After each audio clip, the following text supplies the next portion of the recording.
Hi, friends. Welcome to Lotus in the Light. Okay, Spirit's giving me a little download to share, and this might actually be a quick message. Sorry. Um, because Spirit just wanted me to simply share with you that once you start to figure out how the universe really works, you realize that the way you make anyone else feel is not your problem. But more than that, it's not a problem at all. So everything in our physical experience is there to for the experience of it. But in particular, the way those experiences make us feel is God's guidance system to help you discover more about your beliefs so that you are able to shed more of the false selves and come into greater alignment with your true self. That is the journey of the human life experience. It's just about experience that brings us from forgetting who we are back towards who we really are. Whether we fully realize that or not in this life is completely irrelevant because it doesn't change the fact that we are who we are. And when we leave this life, we will go on to continue to be who we are in our fullness. This human experience is us being who we are in a forgetful state, right? Kind of forgetting who we are and then navigating our way back.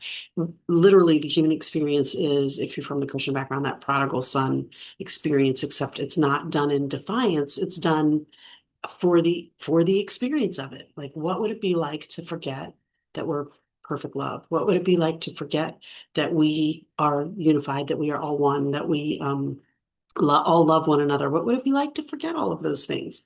And that's really what the human experience is forgetting and finding our way back. And it's just about the journey because at the end of the day, we must come back into ourselves because we never left ourselves.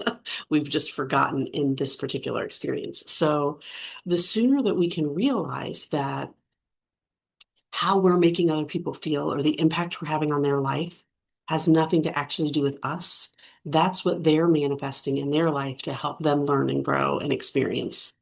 Similarly, how we feel about others in our life have nothing to do with them either. It only has to do with what you need to experience and feel, to learn and grow and have and help move you in this journey, right? So if you have negative feelings about someone, it doesn't mean that someone is bad. It means that, in fact, it means that you're believing something about this person or situation that isn't in alignment with yourself and what they are reflecting. Your negative, not even negative feelings, your negative or positive feelings, your feelings about anyone else, anything else, is always just a mirror showing you what you are believing internally about yourself, about your life, about your experience. It's just a mirror to help you better understand, so that you can choose which path you want to go. And there's not a singular right path because the goal isn't to get somewhere the quickest. Like, we think life's about achieving this, doing this the best, doing this the fastest, doing this the most efficient, doing this the most effective, doing this to the highest profit, doing this to whatever. That isn't what we're here for.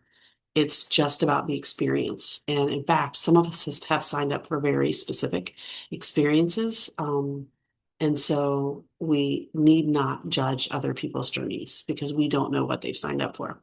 Um, so anyway, again, as we open ourselves up to how the universe really works, to the energy behind everything that's happening, to the understanding that we are just attracting to us the people and experiences and things that reflect what's going on the inside.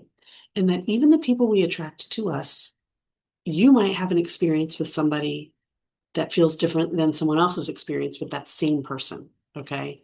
You could have a healthy relationship with somebody that somebody else has a toxic relationship with them. It's like, how can that be? They are who they are because their toxic energy, if it's not a match for you, and if it's not reflecting what's going on in here, it is, you will energetically repel that, and they will not bring that into your presence. They cannot bring that into your presence, okay? Or if it's allowed in your presence, it will not rattle you. It will not knock you off center, right? Because you're not a vibrational match for that. You have to be a vibrational match. Your vibration is a magnet, drawing in exactly what is a match to you so that you are able to see the the manifestations of your belief systems, so that you are able to see that you are designing this life based on what you believe about yourself, about God, about the universe, about creation. And I'm going to leave it right there. Actually, but I feel like this was a fairly short one, so that's nice. Let's close with a card. Mm, I think I don't think I've used the Sacred Spirit deck before. This is one of my new ones that I just got, and it's kind of speaking to me. And I'm just gonna give it a little. I've shuffled. When I bought them, I energy cleansed them, protected them with divine love and light. So only messages that are for our highest and best good will ever come out of these cards. Oh, party popped out. Okay.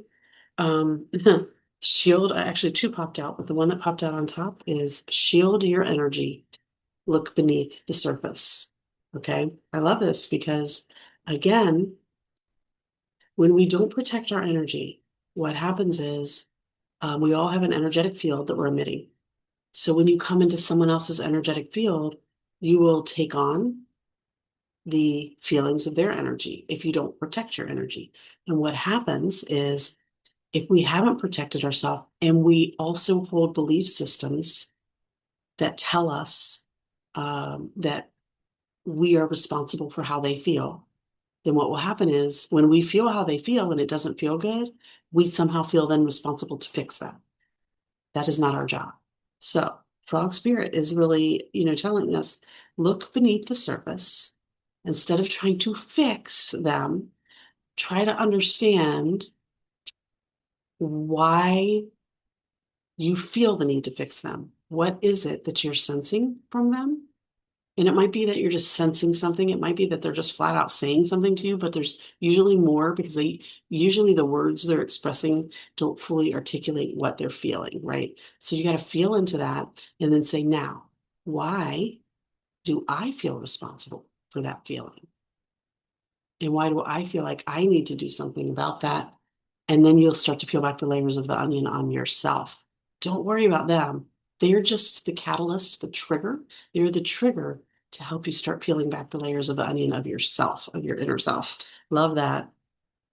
And then the other card that popped out, so that was a 32. So that breaks down to a 5. That's all about, the change within, right?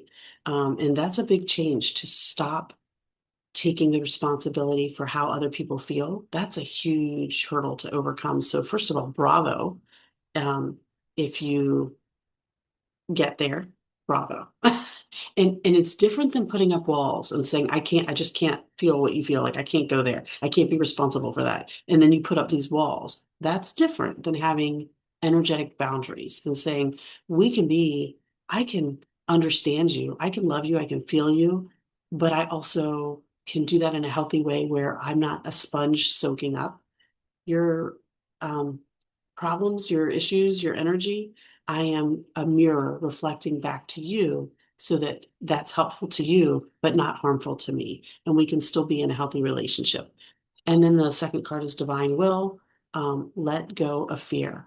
So here, I love this. It's like taking your energy from the divine, which comes through your heart space, as opposed to taking your energy from anything outside of you, right? The divine, even though this looks like it's coming from outside, it's within that, and we are made of the divine energy source. It's already in here.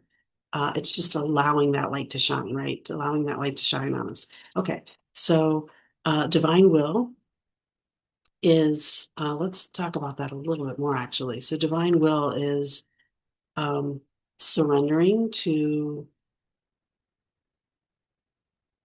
your your path, surrendering to who you are, surrendering to your emotions, to your needs, to your life's journey without being entangled. We are quantum entangled in everybody else's life around us, right? But we can detangle, we can detach in a healthy way. Like we're never disconnected. We are all one. We will always be connected, but we can do a healthy level of detachment so that we can be centered in our own divine will. Okay, I'm going to leave that right there. So um, I hope you found this message helpful and get out there and get out after life and recognize that anyone else's feelings are not your problem and they're not a problem, they're divine guidance. And your feelings, even the negative ones, are not a problem. They're divine guidance and they're not another person's problem. Somebody else doesn't need to change. You just need to recognize what's going on. And it's an exciting journey when you start doing that. It's a really fun journey. I say it is fun. It's fun because transformation is fun when you figure out that it's not, doesn't have to be under the light of judgment and mistakes and you got to get it right. And it's a cool experience. So I hope you start to find that opportunity for yourself. Peace out.